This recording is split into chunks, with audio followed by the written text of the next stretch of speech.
Në mandatin e majorancës, ne jemi në muajin e 6, ku kanë qenë 6 muaj të një qeverisje që vetëm e re nuk duket. E qartë, duket sigur ka shumë. Dinamika do ketë, presim për t'i ndjekur, nuk i parashikojmë dot, nuk edhim dot se është kështu të gjithë bëjnë orakullin e di unë këtë, e di unë atë, por pritet për t'u parë dinamikat se ato ndryshojnë dhe brenda 24 orëve.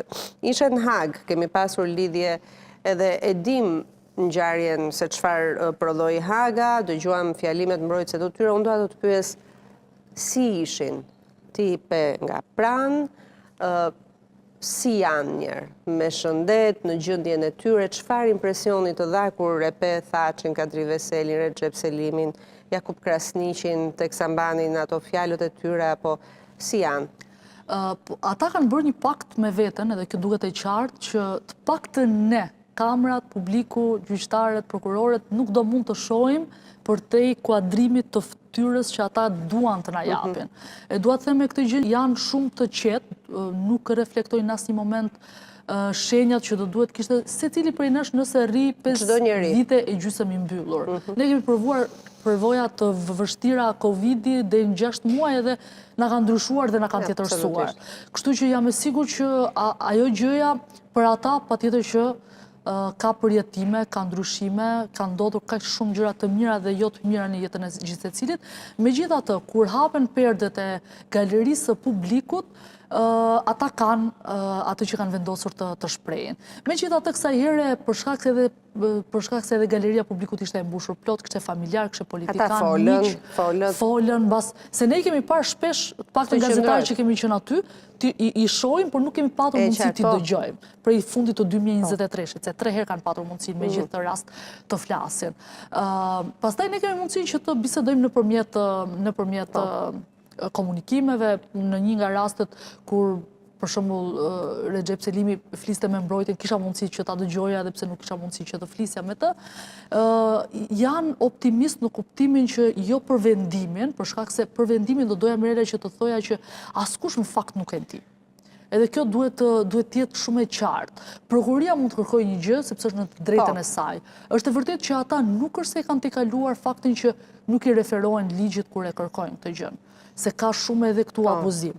Megjithatë, pala mbrojtje se thotë që nëse i referohen vetëm asaj që ka ndodhur në seancat të hapura dhe të mbyllura, sepse ne kemi patur mundësinë vetëm të shohim të seancat e hapura, ata nuk rrezikojnë.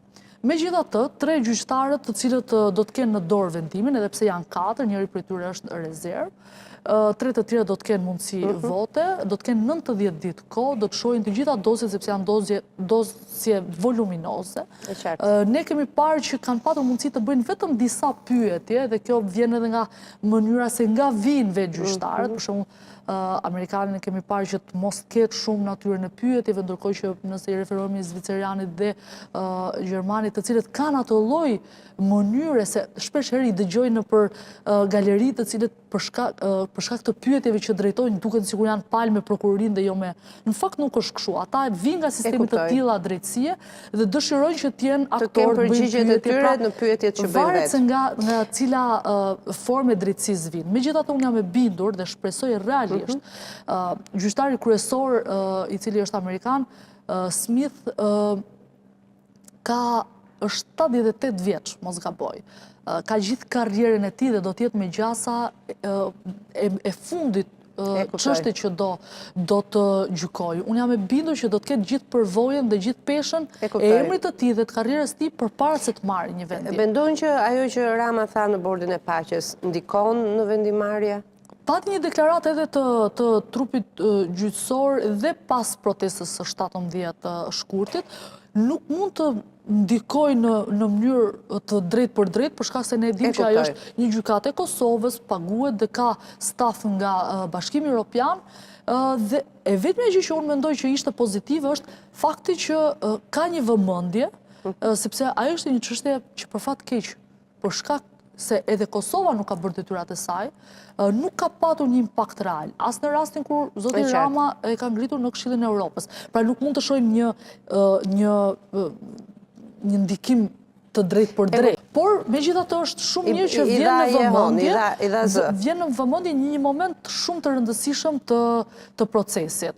Por, aty do t'i ulen 3 gjyqtarë, të cilët 2 prej tyre do duan që kjo t'jetë në CV-n e tyre, dhe një i treti cili e përmbyll dhe nuk besoj që do të kenë formë tjetër veç sa t'jenë profesional në atë që do të... Çfarë për do një gjë që jashtë syrit kamerës, jashtë teksa i shikoje në gjyq për shembull, Thaçi apo dikush ndonjë tik, ndonjë gjë apo ndonjë komunikim apo a ju shihni ju, nuk e di si. Po, na shohin, na përshëndesin, janë vetëm, domethënë të gjithë ne që duhet të bëjmë linjën e sigurisë për të shkuar tek galeria që ndodhet në kat të dytë, sepse kalojmë 2 linja. Ka një periudhë që dikush shkon më herët, dikush shkon më vonë për shkak të kontrollit. Dhe po themi lufta jone është që gjithmonë të arrim përpara se perdet të ngrihen, sepse vjen trupi gjyqësor dhe është vetëm 60 sekonda mundësi që ne kemi mundësi që ne t'i shohim, t'i përshëndesim dhe në këtë rast ishte ky moment. Pra ata, për shembull, Recep Selimi ishte shumë i qeshur, ndërkohë që zoti Thaçi donte që t'na përshëndeste të gjithëve me një kalim se ishim 60 persona në ato momente. Recep Selimi e thash Jakub Krasniqi kishte për shembull detajin e kollarës që dikur ka patur një problematik edhe nuk u lejua aso kohë. Kadri Veseli pasaj është i njëjti si në politik, duket mos kokçarës, ka vendosur ta bëjë atë betejë bashkë me të tjerët dhe duket sikur jo vetëm që si ka kaluar ato 5 vite gjysmë në izolim, por që vjen nga lufta për të përballur një luftë tjetër. Kjo është emocionuese dhe të mëson shumë për çdo situatë që mund të kalosh. Emocionuese është të shohësh familjar... si shqiptare, duke u distancuar, sepse aty ka mendime të ndryshme, dhe në Kosovë ka mendime të ndryshme, po si një shqiptare, një bashkombase e këtyre njerëzve, një shqiptare që e një historinë e Kosovës, ndoshta ke qenë shumë e vogël ti kur ka ndodhur Kosova, por jam rritur në një lagje që kemi qëndruar dhe kanë qenë shqiptarët Kosovës që kanë jetuar. Që erdhën atë në një familje me mua. Në një familje, tu je marrë me gazetari dhe i ke kaluar materiale në duar për sa i përket krimeve qëndresës, pozicionit të gjithë secilit prej tyre. Çfarë emocioni t'jep ti shikosh ata njerëz edhe ti jesh në anën e historisë që duhen liruar patjetër, janë heronj, por ne këtë duhet ta themi, janë njerëz që kanë luftuar. Më pas, nëse kanë bërë dëme ekonomike ndaj atij shteti, është ai shtet që duhet marrë vendimin, por ke një lloj emocioni kur i sheh që ju duhet të konfirmojnë atë që kanë bërë për atë e tyre përpara një gjykate që kanë votuar për ta pasur dhe që kanë besuar që do t'i jap drejtësi. I heqim klishet. Çfarë emocioni ndjen tek kishe ata 4 burra që kanë 5 vjet që duhet të përballen me një nonsens? Unë mendoj që jo vetëm unë, por secili njeri që është aty në sallë dhe nëse është në shtetet, ka lindur në shtete të ndryshme, janë përpjekur që nga 2023 deri atë ditë